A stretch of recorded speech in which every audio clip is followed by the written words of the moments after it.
Shabbat Shalom. Welcome to A Faithful Life. My name is Imuna Yisrael, and this is day number 22 of the Proverbs Challenge. I have errands today, but I have not forgotten, and so I'll be looking at the road, but I'll be talking to you, unless we're at a stoplight, and then I might glance over. But the first one that stuck out to me was train up the child. This is what I saw a lot of people posting. Let me wind up the window so I'll stop yelling. Train up the child in the way that they should go, and when they're old, they will not depart from it. This one is near and dear because in a world where we have a lot of adult children, where we still have a lot of childish behavior, it is because that somewhere along the line, the training was not completed as a child. And so they didn't depart from, we can flip it on the other side and say, don't train up the child in the way that they should go, and when they're old, they'll still be acting like a child. And so, I just wanted to bring that one out, that it can work both ways. And when we're dealing with children, for instance, this is a true story. It just happened today. And I was watching the ego, as we like to call it, Nakash, in full regalia. Because when you tell a child no, and they think that that no should be yes, And I watched it today in patience. Usually, back in the day, our parents had a little bit of impatience in watching it. And like, oh, what did I pick there? You're quick. They get into that. Or, you want me to listen, man? They get into that. So I said, no, let me watch it. I'm becoming a better student, even student of the children. And I watched the ego today.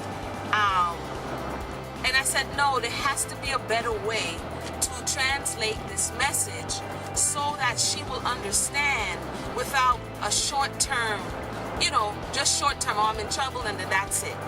Because if we don't teach cause and effect to the children, if we don't teach not only, okay, I'm going to beat you, where some people do, that to me is not the fullness of, because they don't get it. They still won't get it. The most children will look at you like, what are you doing?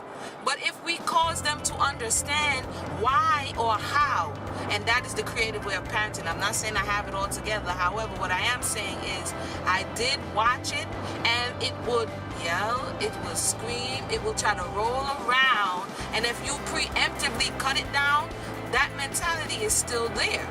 But when I tried to let her understand that your consequence, I'm talking about my daughter, when I tried to let her understand that your choices have consequences, then it is that later on in the day she said, Mommy, I'm not going to do that anymore because I don't want this to happen. And what I did was allowed her to make a choice, and then I stuck to my wits about what the result of that choice would be.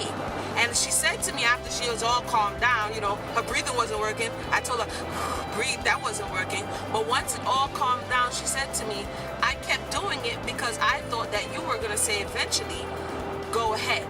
And that's what Solomon talks about here, that foolishness is bound up in the heart of the child. He says, but the rod of correction will drive it out. They know, don't eat down to the 2-year-old. No, I put it down to the few months old. They know what they're doing. If whatever we are reacting to, it's working for them, they're going to keep doing it because, the long story short, they want the attention. And however I'm going to get it from you, that's how I'm going to extract it. And so definitely the training up of a child is some deep stuff. And I think personally that we have to revisit the ways that we were bred up. I actually heard a sister talk about it today, about the way that we were basically capital punishment coming off of the slave plantation and coming out of slavery, and the way in which that the child was reared was one that, like she said, and I've said in times past, that you have to recover from your childhood, because some of the things that are done are like outside of the scope of correction. It's more just like on some straight punishment, but you still didn't learn your lesson, and when you grow up, you still have those qualities inside of you. So as you can imagine, today I'm just going to freestyle a little bit and just vibe off of those two scriptures because I can't look at my Bible as I'm driving. And so I just wanted to say, yes, indeed, train up the child in the way that they should go. And the training, there's nothing wrong with us as parents to look at other resources, find better ways to do it, find creative ways to do it. It doesn't mean that, you're less of a parent because you're getting counseling.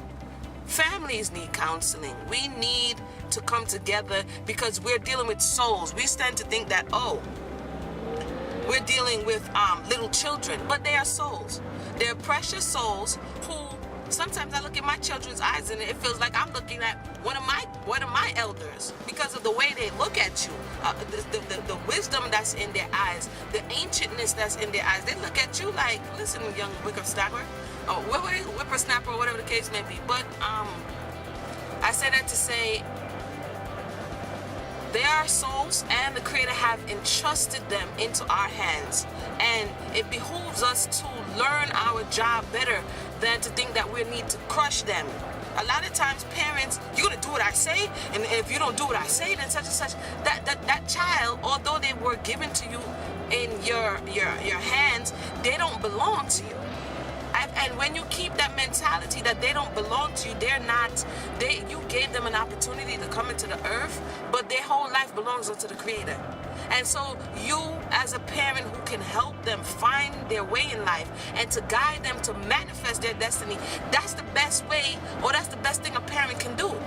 But when a parent robs a child because they don't understand that the creative process is not to be misused, and the child is not just a byproduct of you having fun, or a byproduct of a one-night stand, or a byproduct of, oops, I didn't know that was going to happen. And when we begin, I'm driving and vibing.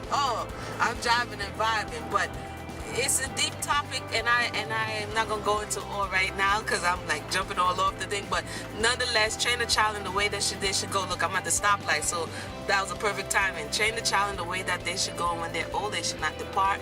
Maybe I'll talk about this after the Proverbs challenge because I'm very passionate about it. But thank you for tuning in. If you haven't subscribed, please do so before the light turns green right here. And if you haven't seen the other videos 1 through 22, please do so right here. I gotta go. The light is turning green. Drive safely. Shalom, shalom.